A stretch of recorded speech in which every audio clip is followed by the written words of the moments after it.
After all the DLC, the new story on New Game Plus, and the patches, how is Alan Wake 2 as a game?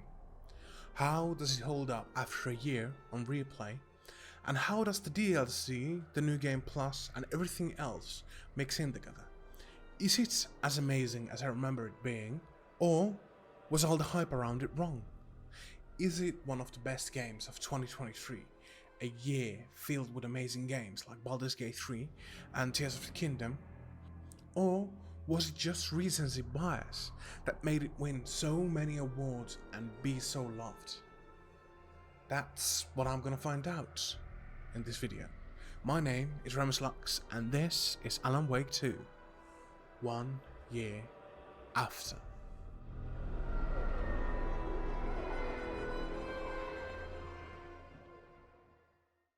First of all, as I was replaying the game, I realized the combat of the game is kinda not fun. It is a horror game, so there is that, but I felt like some of the guns just felt odd to shoot, and the pistol was the only gun that felt like it should.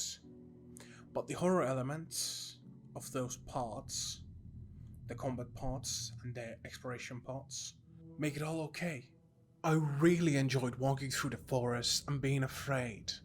Finding manuscript pages, even on replay, felt somehow good, and the new story added in the final drafts was really fun to find. So it really felt good even on replay. As for the normal story, Alan Wake 2 has this weird balance that it strikes with horror, comedy, and just plain old oddness that is so hard to find anywhere else. But in this case, I think even after playing the game multiple times, it still feels fun and not out of place. I don't think there is another piece of media like it, like anywhere. Alan Wake 2 is a mix of Twin Peaks, Twilight Zone, splashed with a bit of True Detective and a lot of its own remedyisms. It's really magnificent. It makes you think, it makes you laugh, and it just makes you go, what did I just watch? What was that? You can't get that anywhere else. The story is the hook of it all. It starts as a murder mystery, but evolves into something completely different as it goes on, and the quirkiness of the world and how the characters act in it just pull you in. The red herrings, the threads of the story, and timeline loops and other weird things just make it all so interesting. So fun to just try and find what's happening. Like trying to piece the puzzle together of what is happening is so fun. The game doesn't give you all the answers, but it gives you enough. It gives you enough strings to pull, to unravel, to make it all worthwhile. Some of the stuff is so weird that I was questioning, did I actually say it right? Yeah, some of the twists are a bit out there, but as a whole, I think this game weaves its narrative very well. The movie, Uur ten Uur, is one of the weirdest things in gaming, but after finishing the game, you realize how it shaped the story, how it fits in, how it connects to Return. A mirror image, kind of the plot of Return, the other half of the game. Because Alan Wake 2 is two stories of Saga and Alan, two books, Initiation and Return. They kinda happen simultaneously, but kinda not. Initiation is kind of a prequel and a sequel, and it's being written as we play as Alan, and that's how the two stories mix in. It's kind of hard to explain. And the Uur ten Uur, the movie, it just has so many parallels that make you question what's real and what's not. Is it just Tom Zane trying to go out? We don't know. The twists are really good, and the set pieces are amazing. Twisting is one of my favorite parts in any video games, because it comes out of nowhere. It plays with your expectations. What is a horror game? and what fits in one. Like, what can you put in a horror game?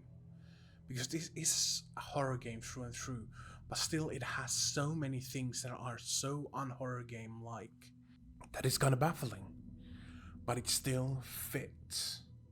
The way the game mixes real-time cutscenes or FMVs and gameplay is like no other. It just adds to the vibes. The new additions like one-shot kill and immortality and other cheats like it make the game much more accessible for players who have a hard time with the game, be it because of the controls or just not coping well with horror games. Being able to turn down the intensity of the jump scares is a nice bonus that addresses one of my few gripes with the game overall. And the way the DLC mixes in with all of it is really good too. You can play it separate or mixed in through the story. There is bonus dialogue from some of the characters, and they slot in really well if you play them throughout the story, when you find them in the story, not separate. There are still some things that are missing even after a year. Some of Pat Main's radio shows still won't play, and the PS5 has some odd visual bugs, but otherwise the game is fantastic now. The new ending that comes with Final Draft is so good, it resolves just enough for you to feel satisfied and reveals enough by the end. I was hyped for what's next for this world, but having to play through the whole game again for 20 minutes of new stuff, even though it makes sense in world, in lore, and elevates the story, I can see why some people won't like it. It's at least 10 hours of gameplay. I didn't mind doing it, but for some people, having to replay all of it is a minus. Even though it left me fulfilled, I can't say if it's worth it.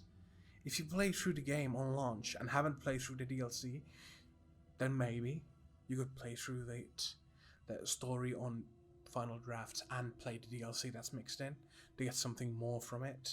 But if you've played the normal game and the DLC, I really can't say if it's worth it.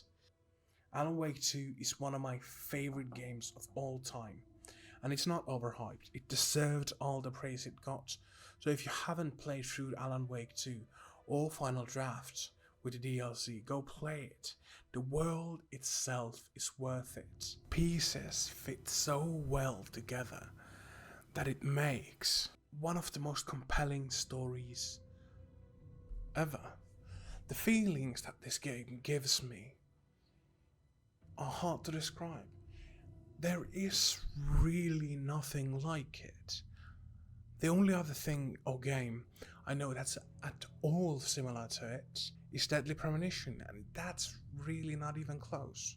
It gives this kind of a homey feeling, but it's also so unsettling. It makes you uneasy, and it is one of the best games of the decade. But yeah, if you're at all interested, you really should go play Alan Wake 2. And with that, my name is Lux, and if you like this video, please leave a like and subscribe. Thank you, and I will see you next time. So yeah, if you're one of my original subscribers, this is what I decided to do with my channel. I really enjoy video games, but doing playthroughs isn't hard, but it's sometimes you just want to play games without talking over it, you know?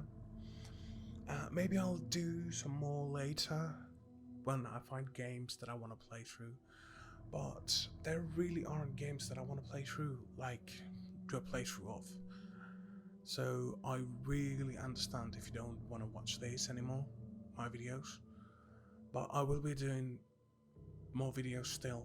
Maybe I'll start uploading like once every week, every other week, and make videos like this, like reviews, some introspective videos like 1 year later, 2 years later, why some certain games failed, play some really bad games just for a hell of it.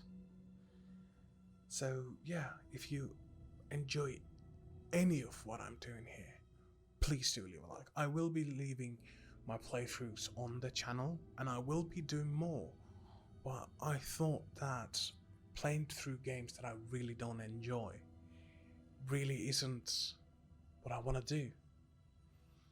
But thank you really very much, because this is just, I really do this only for fun, as you can see.